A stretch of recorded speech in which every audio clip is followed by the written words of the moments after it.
Coucou la team Choix, j'espère que vous allez bien. Alors on se retrouve pour une nouvelle vidéo. On va parler aujourd'hui de Safarel Obiang qui s'est fait arnaquer.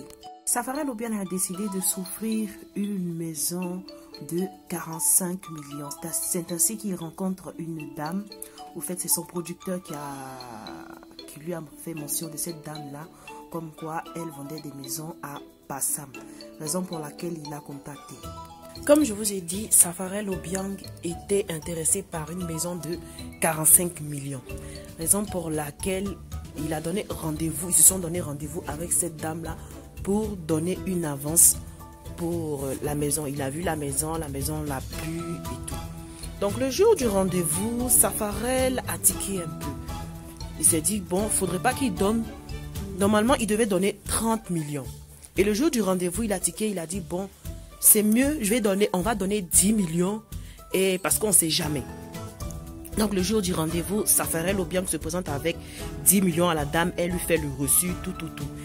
Et quelques minutes après, elle le rappelle comme quoi il n'y a plus de maisons à 45 millions, que les maisons de 45 millions sont passées à 80 millions. Donc Safarel se rétracte aussitôt, il a dit, bon, si c'est comme ça, redonnez-moi les 10 millions que je vous ai donnés parce que c'était pas comme ça on s'était entendu au fait. Donc la dame elle a dit ok, il n'y a pas de souci, je vous redonne les 10 millions. Ça c'était depuis 2019 selon les dires de Safarel Obiang. Donc c'est dans ce contexte là que la dame, au lieu de rembourser les 10 millions, ne fait que le tourner, Et là, aujourd'hui, en 2021, malgré les convocations, les mains courantes à la gendarmerie, à la police, pour pouvoir mettre la main sur cette dame-là, mais on n'arrive pas à mettre la main sur cette dame. Au fait, elle ne fait que les tourner en bourrique, raison pour laquelle Safarel appelle à l'aide. Il a posé sa caméra et il a décidé de parler, de se libérer parce qu'il en avait marre de toujours appeler la dame et qu'elle ne répond pas. Il a posé sa caméra et il a expliqué en ses propres mots ce qui ne va pas au fait. Safarel Obiang appelle à l'aide, à ce que les autorités de Côte d'Ivoire viennent l'aider. Mon avis sur cette histoire, c'est que Safarel, pour ma part, il a mal fait. C'est-à-dire, on ne va pas acheter une maison comme si on partait acheter une baguette de pain. Ce genre de transaction-là, ça se fait toujours avec un notaire. Déjà, il a posté, il y a une vidéo que je vais poster tout à l'heure. Il a posté le moment où il donnait l'argent. Comme si on partait acheter des vêtements ou un morceau de pain au fait. Une maison, c'est pas comme ça. Il y a les notaires, il y a l'avocat. Franchement, c'est bien cadré. Je pense que si c'était bien cadré comme ça, cette dame-là, ce serait pas permise de fuir avec l'argent de la sorte. J'espère de tout cœur qu'on pourra mettre la main sur cette dame-là parce que 10 millions, ce n'est rien. Je vous laisse un extrait de la vidéo. Je tiens à préciser que cette vidéo-là a été postée sur la page de Safarel Obiang. Il me semble que c'était au moment de la transaction, c'est-à-dire l'avance de la maison.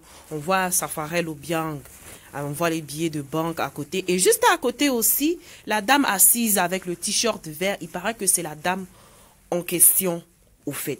Vous voyez, il n'y a pas de, comment dirais-je, c'est pas cadré au fait. Ça c'est mon avis personnel, hein, parce que moi je me dis que pour l'achat d'une maison, il faut le faire par virement bancaire. Il ne faut pas donner de l'argent comme ça en liquide au fait.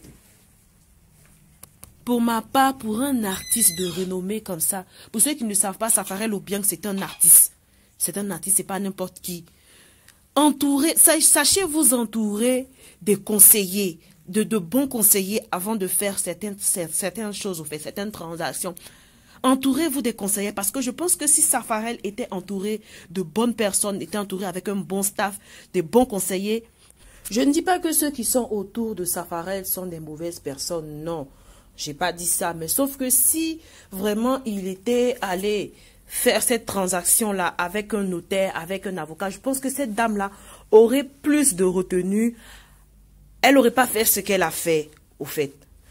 J'espère que la vidéo t'aura plu. Ben, si c'est le cas, lâche-moi un pouce bleu, like et commente. Et moi, pour ma part, je te dis à bientôt pour une prochaine vidéo. Et donne-moi ton avis concernant cette histoire-là. On espère de tout cœur que Safarel pourra récupérer son argent et que cette dame-là soit mise aux arrêts. Parce que 10 millions, c'est beaucoup.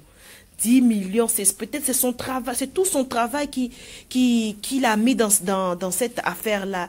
Il s'est dit qu'il a travaillé pendant des années, il a au moins droit à un toit, à une maison. Et du jour au lendemain, cette dame-là est venue piétiner son rêve.